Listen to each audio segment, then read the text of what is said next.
Welcome back to the Financial Logistician. I am your host, All Nighter Hider. And tonight I want to talk about earning business. I've had some incredible experiences today and yesterday. So, I told you I went to La Mesa Lumber yesterday and I got that track saw and I was loving it. I didn't have a battery, so I wasn't able to actually use it and see how much I loved it or anything. In fact, I still haven't really used it. Okay, I'll back up just a second. I did fart around with it all night last night. That's my bonding time with my tools. These tools are an extension of me. When I'm working, these tools are an extension of myself. So, I like to bond with my tools. And I was farting around with this thing and tinkering all night last night, learning it and figuring things out, watching videos. Of course, watching videos. And, I think I'm really going to dig this track saw. What it does, and I'm thinking let's see, I'm all over the place. I am all over the place. Wow. Haven't gotten a camera holder. That's why all the bouncy, and I'm trying to avoid that stupid light over there. What this track saw does is it makes precise cuts. Very precise cuts and clean cuts. So at least it leaves a nice clean edge. The way it does that is on the left-hand side of the piece of material that I'm cutting, as I'm ripping the piece of material, the left-hand side will have the track on it. The track has a piece of plastic that's going to sit right next to that cut. In fact, the blade is going to cut that plastic and marry those two pieces, those two tools, which are not, they're separate. But once I put them together, they're going to be aligned. And once I cut that strip of plastic, it's going to be married to exactly where that blade's going to be every single time. Once it does that, it's going to be sitting and resting right on top of the material. So whatever that material is going to have a little bit of pressure on top of it to keep it from flaking up. Because that's what happens as a circular saw goes. The blade is rotating in such a way that you have to push it forward. If you were to let just a circular saw go with the blade spinning, it would kick back, generally. So it has to be force-fed, the material, if you would. That being the case, that leading edge of the blade is coming up. As it cuts, it's going up. It's always cutting up. So, if you have, melamine is notorious for this. If you have melamine, let's say, and you're cutting up on the melamine, it's going to chip every time. You almost can't have teeth. You almost need just a spinning piece of steel or something. Diamond saw, maybe. Spinning down, though, it's a trip. So yeah, these track saws, they make really precise cuts, and they make clean edge cuts. So they greatly reduce, they don't eliminate, but they greatly reduce all that chip out. So these finishes, they almost only need just a quick breaking of the edge with some sandpaper, and they're good to go. Man, it's getting bright out there. So, what in the world? We got UFOs landing over here, or what? Why is that getting so bright? Oh, it's probably because I'm moving my... There we go. So as I went to La Mesa Lumber and I picked this tool up, I was just given some awesome service. I talked to this guy, Blake Scott, for accumulated, it must have been close to 2 hours. Must have been about 2 hours. And, man, this guy, 2 hours, and they only made about... Sorry, dude, you're on YouTube. They only made about $30 off this tool. That's a premium I'm definitely willing to pay. So I looked it up on Amazon. Oh man, I looked it up on Amazon just because I wanted to. I'm not inclined to give Amazon my business, but I want to see what the competition's up to. In fact, we were talking tonight, off subject. We were talking tonight, and Dion was saying always get 3 bids. Hyder may not want to hear that, but really I do. I always tell my clients, go get 3 bids. Not only do I want to know, well, I want to know where I stand. So tell me also where I stand with these 3 bids. Am I the highest? Am I the middle? Am I the lowest? I want to know where my competition stands. That gives me a better idea of where my bids are. Not that my bids are reflections of anybody else's price. It's really the efforts that it takes me. Back to what I was saying. Let's see if I can find context of what I was saying. Jeez Louise. Yeah, so he spent a fair amount of time with me, and he didn't get paid a super whole lot for it. They didn't have a whole lot of margin on this thing. Oh, so I go to Amazon, I look for it, and my goodness, they have the tool. They had the tool, but the description was just horrible. I could not, and actually my mom and I were both looking at this thing, could not for 5, maybe 10 minutes, probably not 10 minutes, 5, 7, 8 minutes, could not figure out if it came with a battery or not. Still don't know. I don't know if it was just the tool only, if it was a tool with battery. I don't know. I don't know what kind of battery it might have been. So there's just no information given. I'm not gonna. The tool was, they were asking $3.99 for the for this particular model. I'm not gonna go shell out $400 on a poorly descripted sales thing. Item. That's just ridiculous. My goodness. That's a huge gamble. Huge gamble. So Amazon did not earn my business. La Mesa Lumber, being so personable, they definitely earned my business. Plus, he was going, man, this guy threw me like a saw blade. He threw me an extra battery, free battery for I think it was $160 was the battery. I needed that because I only bought one with the kit that I went and bought again this morning. That was part of the story. Was I went back this morning at 9:30, and I went and got a brand new impact, and then also a little handheld circular saw. They're different. The circular saw that I now have, can do, it's different applications. It's way more handheld. The track saw is way more precision. The handheld saw is much more for framing. I did use it a little bit today, and actually had to go get the tools, and then I went back to the house. And I made myself breakfast, and I watched greeted the UE stream, and the whole time I was just waiting for the battery to charge. Man, it must have taken, I think, about an hour and a half.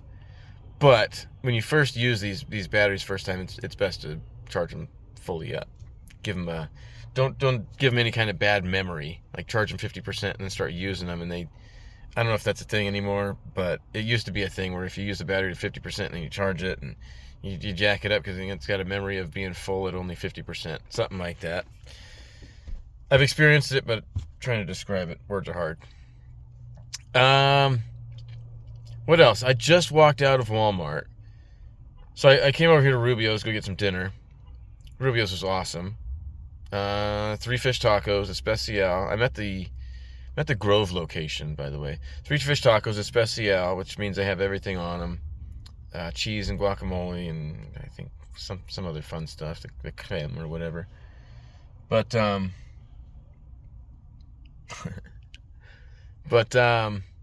it came in this really cool box. Not only was it service cool, but it came in this really cool box. Now, it's the little things. I ordered 3 tacos, and it came in this 3 taco box, and this 3 taco box it does its job. Whoever made this box, props, because this thing is nice. Honestly, I would almost wish it wasn't cardboard. I'd reuse it. The tacos fit in there really well. It's just, man, no complaints. No complaints. La Mesa Lumber, getting free stuff on top of my discounted items. Gave me discounts and gave me free stuff like blades and then the battery. And then I come here, I get some great tacos for a decent price. I think it was like $9.71 is what I want to. That's the numbers I have in my memory. 3 tacos. I think they've been that for years. I don't think they've really gone up a whole lot. It's Taco Tuesday. Taco specials every Tuesday, $2.50. Yeah, it's $2.50 for the regulars. I go for a special because I am a special. So anyways, great service at the Grove location of Rubio's. Robin Wayne, mainly talking to you guys. I don't know anybody else who watches me here in Dago. The Grove location is where it's at. These guys are the poop. The guys at the Grossmont location. Oh, no. I don't go there anymore. They lost my business. The Grove has earned my business. Grossmont has lost my business too many times. Man, at least 3 times. Maybe not, if not 4 or 5 maybe. I've given them chances. I would go over there, and not even on Taco Tuesday. Just on a regular day. This is before I was really into Taco Tuesday. Just a regular day. I'd go over to Rubio's for tacos. And they would be cut in half. The fillets would be just literally cut right in half. And I'd get this just anemic scrap of fish in this regular size corn tortilla, right? Like a 6-inch tortilla. It would just absolutely engulf this little tiny scrap of fish. And those tacos were not cheap. They were about $4 when it's not Taco Tuesday. I think there's the manager, one of them.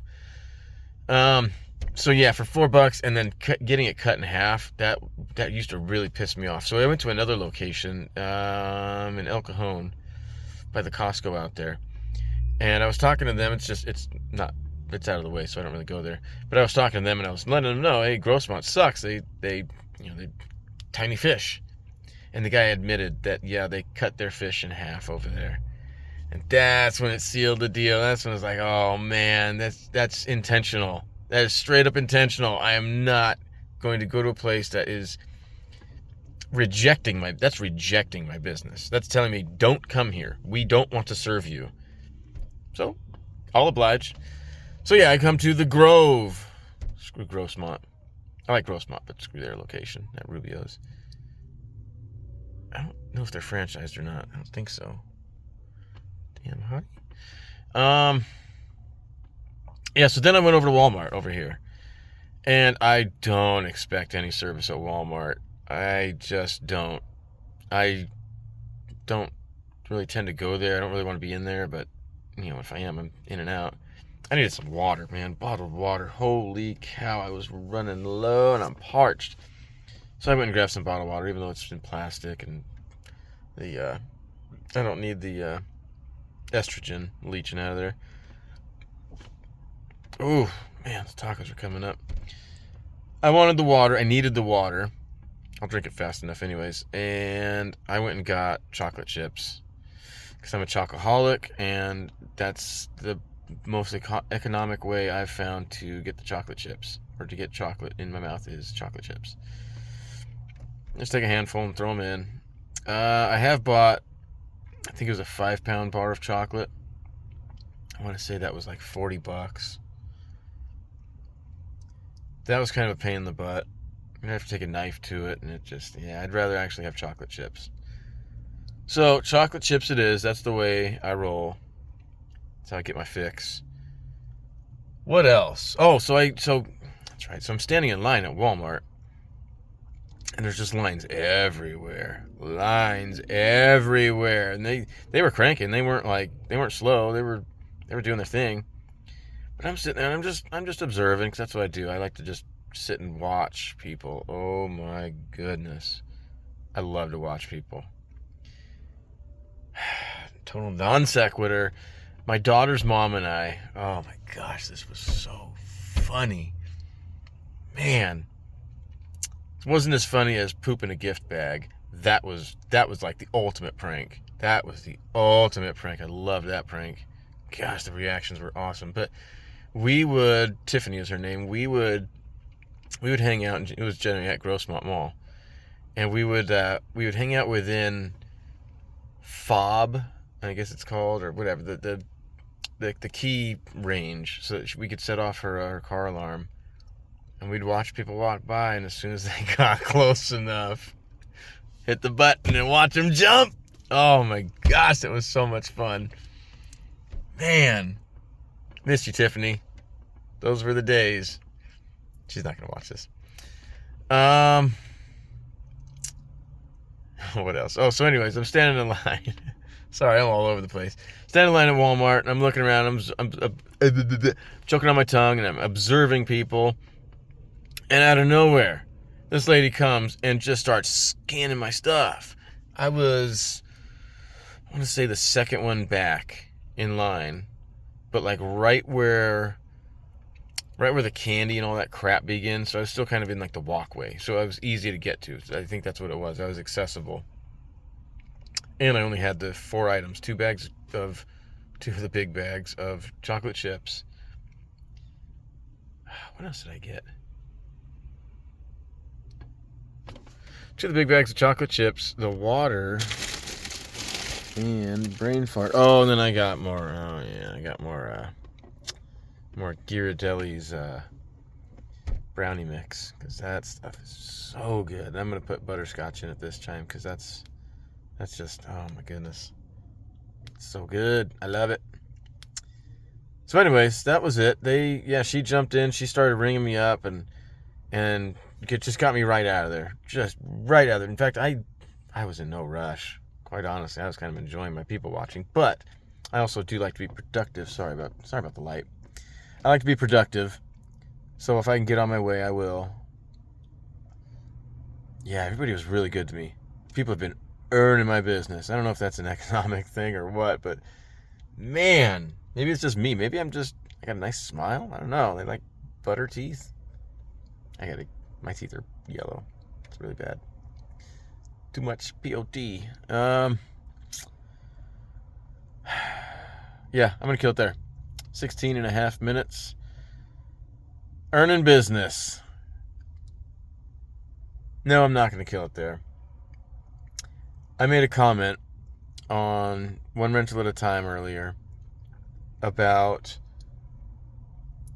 and on Dion's talk, really, about, I don't advertise. As a contractor, I don't advertise. I'm technically a glorified handyman, but I'm a contractor. I do kitchen remodels, I do bathroom remodels, I'll do a room addition. I don't care.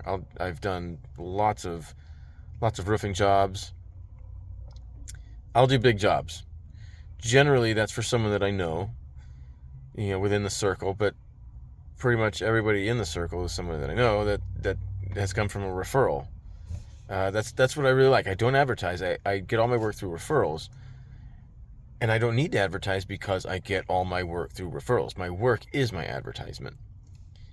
So if people weren't satisfied with my work, I wouldn't get return work. I wouldn't get referrals or return work. Yet I do all the time. I love it. It's that trust is built in. And that allows me to do those bigger jobs. It allows them to hire me for those bigger jobs. They know, hey, he did great on this other job and the other job that, over there for them, and he seems like a good communicative guy. Chokes on his tongue a lot, but whatever, that's whatever. I'm not asking him to build me a tongue. I'm asking him to build me cabinets or whatever. So yeah, I really, really like, this isn't the video Oculus, but I really like word of mouth. That just, man, it can't be understated. It is the best way to find a contractor or an attorney or whatever, whoever. Any kind of referral is better than an advertisement. I feel like those that, and I put this in the Zuber comment, those that have that overhead of advertisement tend to have higher job turnover. They have a drive for higher job turnover because they have that overhead to pay for. Well, they have to get more jobs throughout the year. If they were only to get, say, one job that paid them $10,000 versus 10 jobs that paid them $10,000 throughout the whole year, it's a huge difference. So being able to fly through the jobs it's a huge advantage to a company. Those bigger companies have the crews to do that. They tend to do it, and with that speed, they tend to, they tend to lack quality. A contractor's license is not awarded or given out based on quality. It's based on recourse. That's what a license is for. It's for recourse. If this guy screws you up, or the homeowner doesn't pay, between this contract that's been negotiated, the state uses this license to interject themselves into this private business. And that's essentially what it is. this private business should be ran by incentives, right? The world is ran by incentives, natural incentives, not these unnatural, come jump through these flaming hoops and get this license kind of incentive. That's garbage. This state-sponsored garbage. I do understand a bit of, I shouldn't say a need for it, but I don't want to call it a need. I see its place. Is that the liquor store guy? That seems like the guy from the liquor store. The Severn Deli and Market.